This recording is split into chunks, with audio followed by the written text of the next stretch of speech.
Right.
So, Pastor, they was basically scared or they was nervous because of what we were doing. Because the blacks, we have economic brilliance, communal strategies, and they wanted to steal our momentum and they inherited. So they was nervous because they couldn't move like we were.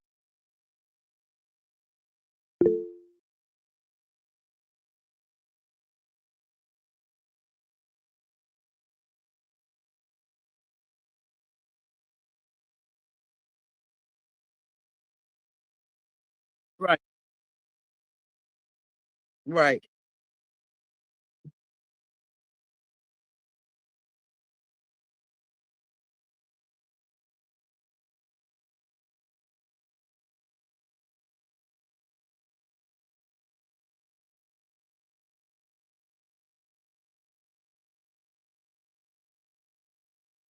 Hmm.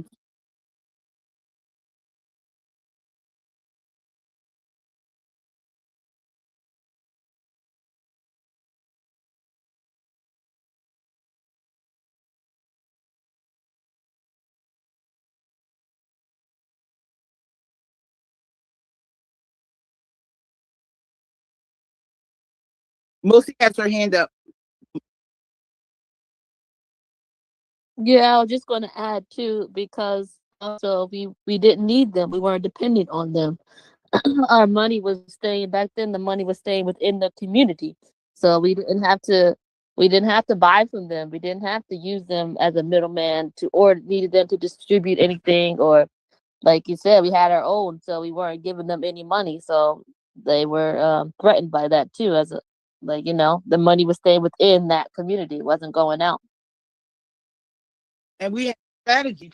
We had the strategy, and we was coming together. So they took that to make it seem like as if it was theirs. But the strategy and all that stuff and the coming together came right.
Virginia was called the Harlem of the South.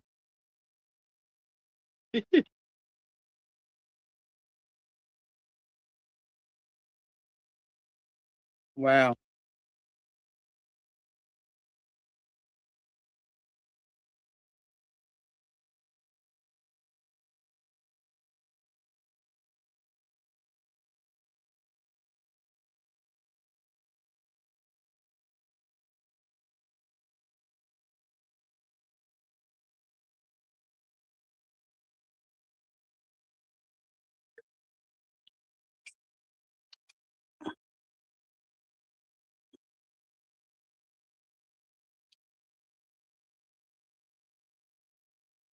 No, what she say?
Speaking of hair products and hair companies, the complaint was that when we do get our own hair products and hair companies, that the owners sell to the big corporations. Once they get big, they sell to, who was it, Johnson and Johnson, and all those big name companies out there. And that was a complaint from black people that, well, the term, you're a sellout. You make this money, they offer you this buyout, and you go ahead and take it. But then the black companies, they would come back and say, well, you don't understand, now I can have more distribution channels, like that it's like it'll better expand our company to reach more people, it'll cost less to get out there. Or they'll say a statement like, I'm going to remain on as chair, or I'm going to remain on as VP. And then, black people come back, well, once you sell it, they're going to change the ingredients. So what was so good about it, how it worked for our hair, they're going to strip it away with something synthetic and cheaper. So that was the argument about black hair products and personal products, because the owner of Bevel, uh, Gillette wanted to buy him for years, still trying to buy him, because of his razors, and so some people, yes, they'll go ahead and take the offer. Some people, they'll continue on and continue on, but we have to support um these businesses in order for them to stay afloat, so they can keep with the distribution. They still can, you know, um, help the communities, but we have to be the ones to support and buy from them, um, as well. So, and about the sports team, we did have the Negro Leagues, um, for a while. We did have the Negro Leagues that went on, and it was one other comment I was trying to remember. No, it was another comment I was going to say. What you were saying, the hair products, the Negro Leagues, but and I hear people talk about now that they want segregation to come back, um, because the argument is, well, at least I'll know where I'm welcome, instead of going in these places and who knows what they're doing to our stuff. At least I'll know where I'm welcome. And that, also, if you bring segregation back, well, then maybe we can start keeping the money in our own communities, and uh, back to trying to get back to the Black Wall Street again. So yeah, it's different arguments and stuff, but some people say, "Yep, bring back segregation." So we will see. If they bring it back, though, we have to work together. That's what made it work. Those communities are thriving because we actually work together. If they bring it back now, are we actually going to work together and help one another? And so that's one of the things as well.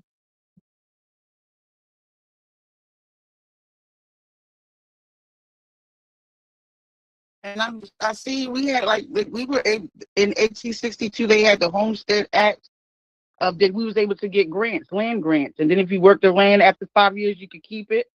And so then that's what they did. They took that out of everything. They stopped it.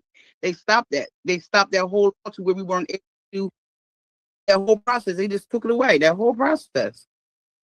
They were seizing the properties, the racial terror, the false taxes, eminent domain, redlining, the violence. They did all of that to stop that.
I'll say yes. That Black Wall Street exists today.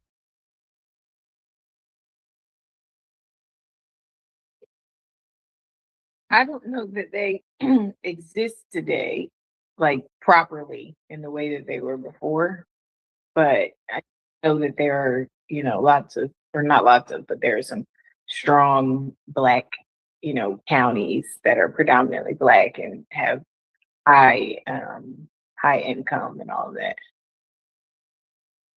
In Washington D.C., Washington D.C.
I was going to say, in regards to black, there's a couple of streets with all blacks on them. That's about it. But because economic wise, we not there how they were back in those thriving communities.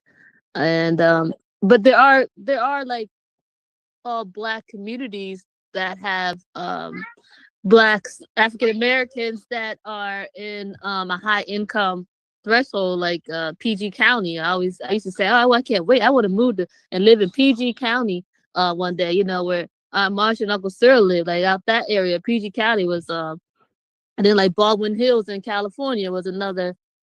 Still another community with as a quote unquote rich black folk living in it, but it's a housing community as opposed to having everything, the hospitals and the schools and the stores. Now it's more of housing as opposed to having the Black Wall Street how it used to be.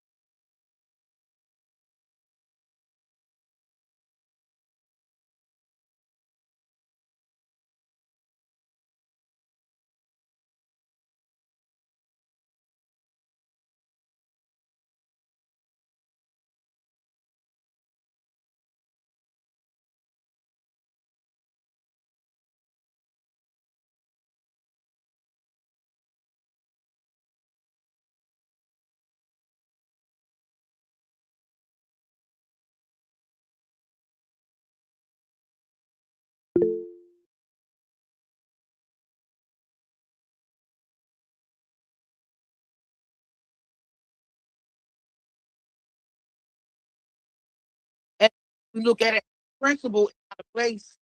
As long as we look at it as a principle and not a place, because that's what it has to be, a principle and not just a place. You know what I mean?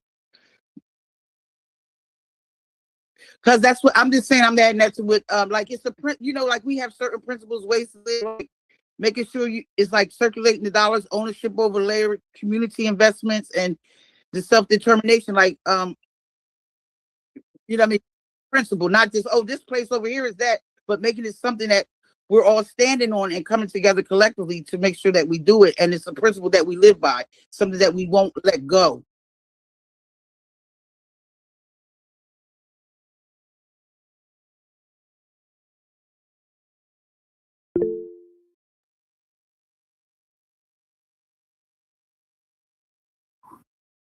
I was just looking up about black owned banks. I did Google it because I do not know any off the top of my head. And apparently there are quite a few.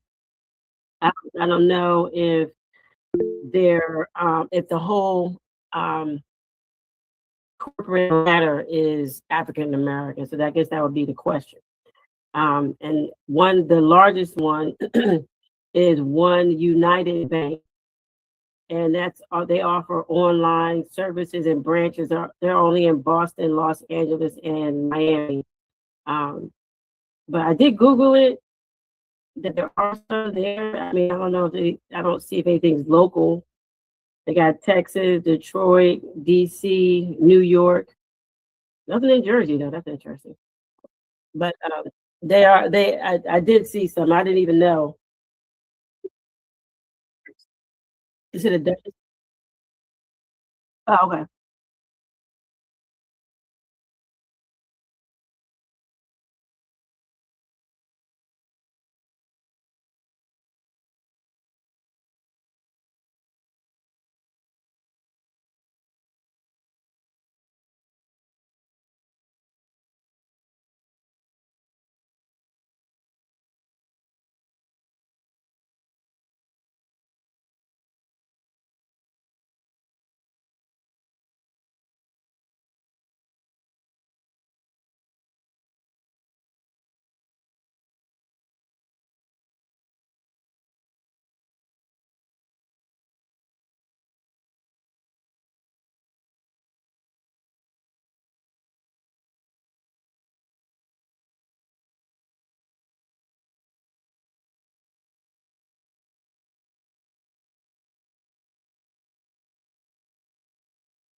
I was going to say, I know Muffin mentioned about people being afraid to fail, and it's also too because we don't have the support from our community. Because as soon as you fail at something, they come laughing.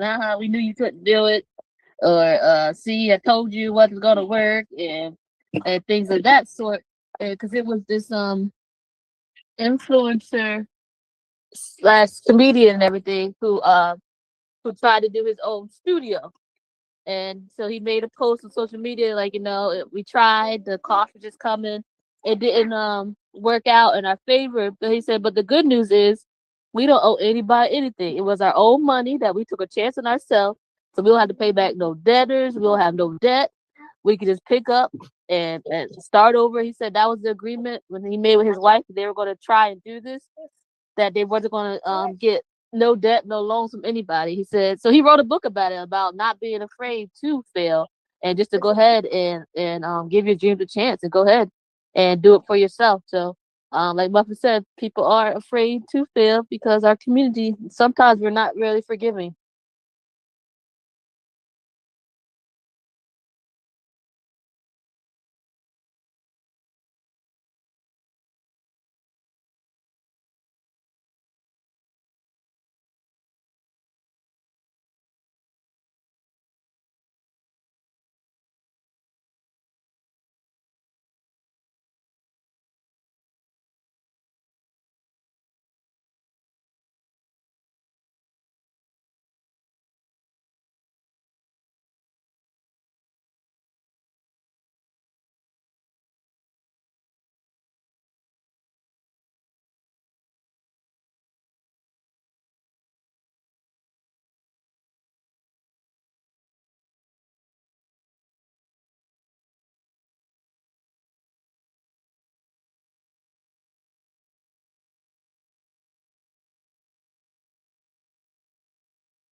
Thank you for I co-sign what Muffin said. Thank you for bringing it up. And now you know me, I'm already looking to understand it even more, because like you said, like the scripture that you had me read, people perish for the lack of knowledge.